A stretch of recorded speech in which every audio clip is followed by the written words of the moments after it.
అమ్ములు golden stocks కి స్వాగతం.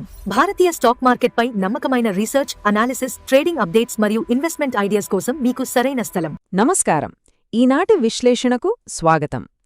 మార్కెట్లలో ఇప్పుడు కనిపిస్తున్న ఈ తీవ్రమైన ఒడిదుడుకులను ఈరోజు మనం డీకోడ్ చేద్దాం.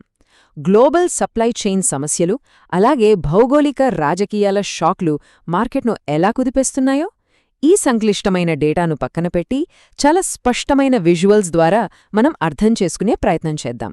లేట్ చేయకుండా టాపిక్లోకెళ్ళిపోదాం. ఇది ఈరోజు మన ఎజెండా. ముందుగా గ్లోబల్ మ్యాక్రో ఎకనామిక్ పిక్చర్ గురించి, అంటే భౌగోళిక రాజకీయాల వల్ల వచ్చిన షాక్, ఆపై 2022 నాటి పరిస్థితులతో ఉన్న పోలికలు, కొత్తగా వస్తున్న స్ట్రక్చరల్ థీమ్స్ గురించి చర్చిద్దాం. ఆ తర్వాత ప్రస్తుతం ఒత్తిడిని ఎదుర్కొంటున్న రంగాలేవి, దీర్ఘకాలంలో నిలబడే రంగాలేవి, చివరగా మార్కెట్ కోలుకునే సంకేతాల వరకు అన్ని వరుసగా చూద్దాం. ఇటీవల ప్రపంచవ్యాప్తంగా మార్కెట్లలో చోతుచేసుకున్న ఈ భారీ కుదుపులను చూశాక ప్రతి ఇన్వెస్టర్ మదిలోనూ మెదులుతున్న ఒకే ఒక్క ప్రశ్న: భారతీయ ఈక్విటీ మార్కెట్లకు కష్టకాలం ముగిసిందా? Bad phase అయిపోయినట్లేనా?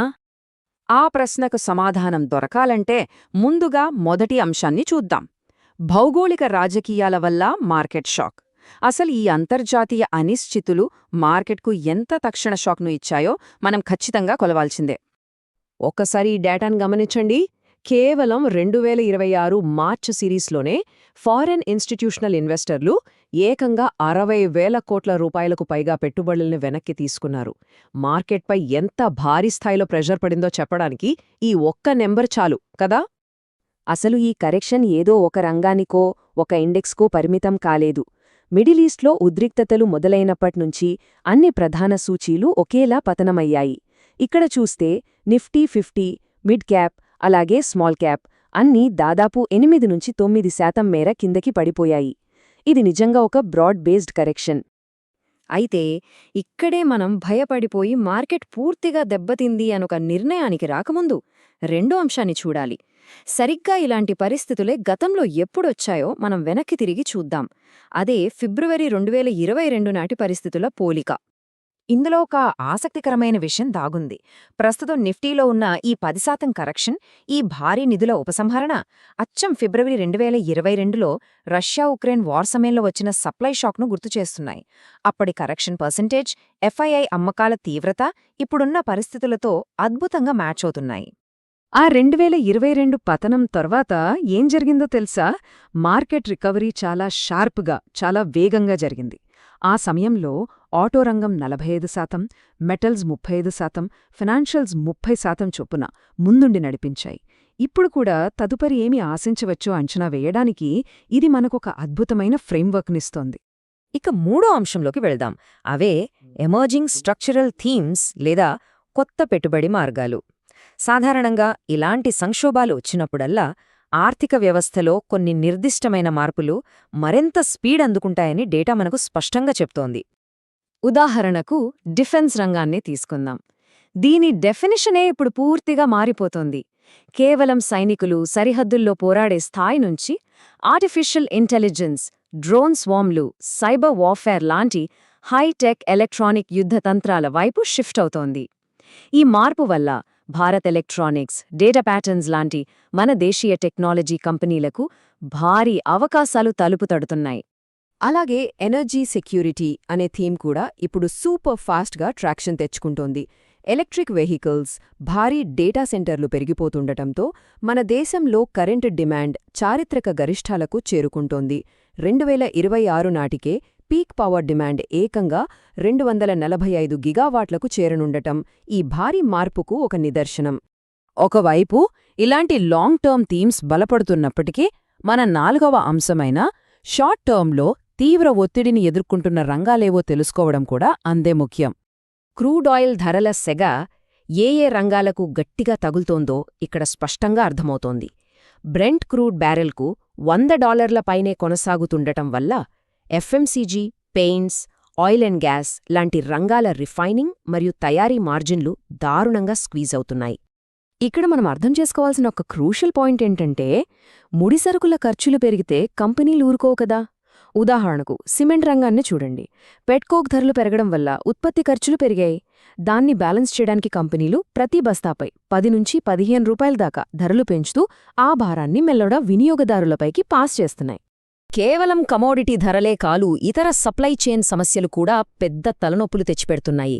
సన్ఫ్లవర్ ఆయిల్ ధర పెరగడంతో ఎఫ్ఎంసీజీకి కష్టాలు, ఫార్మా సెక్టర్లో ఏకంగా 30% వరకు పెరిగిన రవాణా ఖర్చులు, గల్ఫ్ దేశాల నుంచి తగ్గిన రెమిటెన్స్లు, అలాగే పశ్చిమ ఆసియా నుంచి మెడికల్ టూరిజం రాకలో ఏకంగా 75% డ్రాప్, ఇవన్నీ కలిసి మార్కెట్పై వివిధ రకాలుగా హెడ్విండ్స్ క్రియేట్ చేస్తున్నాయి. 5వ అంశం, దీర్ఘకాలంలో నిలదొక్కుకునే రంగాలు. ఒకవైపు కొన్ని సెక్టార్లు అల్లాడిపోతుంటే మరికొన్ని రంగాలు మాత్రం ఈ తుఫానులో కూడా చెక్కు చెదరకుండా నిలబడుతున్నాయి. అవేంటో మనం ఖచ్చితంగా ఐడెంటిఫై చేయాలి. ఇన్పుట్ కాస్ట్ పెరుగుతున్నాయన్న టెన్షన్ ఉన్నప్పటికీ ఆటో సెక్టార్ మాత్రం చాలా స్ట్రాంగ్ పొజిషన్లో ఉంది. ఎందుకంటారా? మన దేశీయ డిమాండ్ పెరగడం, జనాలు ప్రీమియం బండ్ల వైపు మొగ్గు చూపడం, రాబోయే 8వ వేతన సంఘం అంచనాలు, వీటికి తోడు ఇంట్రెస్ట్ రేట్లు తగ్గుతాయన్న పాజిటివ్ సెంటిమెంట్ ఈ రంగాన్ని పరుగులు పెట్టిస్తున్నాయి. ఇటు మెటల్ సెక్టార్ కూడా ఈ అస్థిరతను చాలా స్మార్ట్గా హ్యాండిల్ చేస్తోంది. దేశీయ ఉక్కు పరిశ్రమకు విదేశీ దిగుమతులపై ఉన్న కఠినమైన డ్యూటీలు ఒక రక్షణ కవచంలా మారాయి. దానికి తోడు స్పాట్ ధరలు మెరుగుపడటం, చైనాలో ఉక్కు ఉత్పత్తి తగ్గిపోవటం మన దేశీయ కంపెనీలకు భలే కలిసొస్తోంది. ఇక మన ఆఖరి 6వ అంశం, మార్కెట్ కోలుకునే సంకేతాలు. వీటన్నింటినీ ఒకచోట చేర్చి ఎనలైజ్ చేస్తే మార్కెట్ ఆ బేసిక్ పానిక్ మోడ్ నుంచి నెమ్మదిగా బయటపడుతున్నట్లు స్పష్టమైన సంకేతాలు కనిపిస్తున్నాయి. ఈ నంబర్ చూడండి. 2026 మే 14వ తేదీ ఉదయం ప్రీ ఓపెన్ సెషన్ నాటికి నిఫ్టీ 50 సూచీ 23,527 స్థాయికి చేరుకుంది. అంటే వరుసగా 4 సెషన్ల పాటు ఉన్న నష్టాలకు చెక్ పెట్టి మార్కెట్ మళ్లీ అప్వర్డ్ ట్రాజెక్టరీ వైపు అడుగులేస్తోంది. అసలీ కొత్త ఉత్సాహానికి ఇంధనం ఎక్కడ్నుంచి వస్తోంది? దానికి 2 ప్రధాన కారణాలున్నాయి. ఒకటి, మన సొంత భారతీయ కార్పొరేట్ కంపెనీల అద్భుతమైన ఎర్నింగ్స్. ఉదాహరణకు Tata Motors commercial vehicles profits 70% పెరిగాయి.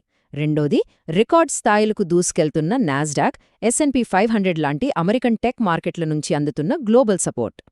సో ఇదంతా చూశాక మనం గుర్తుంచుకోవాల్సిన కీ టేక్అవేస్ ఏమిటంటే, భౌగోళిక రాజకీయాల వల్ల వచ్చిన కరెక్షన్ ఆల్మోస్ట్ ముగిసినట్లే. గత రికవరీ ట్రెండ్స్ ప్రకారం ఆటో, మెటల్స్, ఫినాన్షియల్స్ ముందు వరుసలో ఉంటాయి. అలాగే డిఫెన్స్, ఎనర్జీ సెక్యూరిటీ లాంటి స్ట్రక్చరల్ థీమ్స్ వేగవంతమవుతున్నాయి. కాకపోతే క్రూడ్ ఆయిల్ ప్రెషర్ ఇంకా ఉంది కాబట్టి సెక్టర్ సెలెక్షన్ అనేది చాలా చాలా ముఖ్యం. ఇదంతా గమనించిన తర్వాత ఒక ముఖ్యమైన ఫైనల్ ప్రశ్న మన ముందు నిలుస్తోంది. హిస్టరీ ఇచ్చిన హింట్స్తో మార్కెట్ రికవరీ స్టార్ట్ అవుతున్న ఈ తరుణంలో మారుతున్న గ్లోబల్ సప్లై చైన్స్ రేపటి మార్కెట్ లీడర్లను ఎలా డిసైడ్ చేస్తాయి? రాబోయే ఈ మార్కెట్ ర్యాలీని కొత్త థీమ్స్ ఎలా శాసించబోతున్నాయి? అది మనం వేచి చూడాల్సిందే. ఈనాటి విశ్లేషణ మీకు ఉపయోగపడిందని ఆశిస్తున్నాను. మరొక ఆసక్తికరమైన టాపిక్తో మళ్ళీ కలుద్దాం. ప్రతిరోజు market updates on powerful strategies. Stock మార్కెట్లో తెలివైన నిర్ణయాలు తీసుకోవడానికి మా ఛానల్ను సబ్స్క్రైబ్ చేయండి.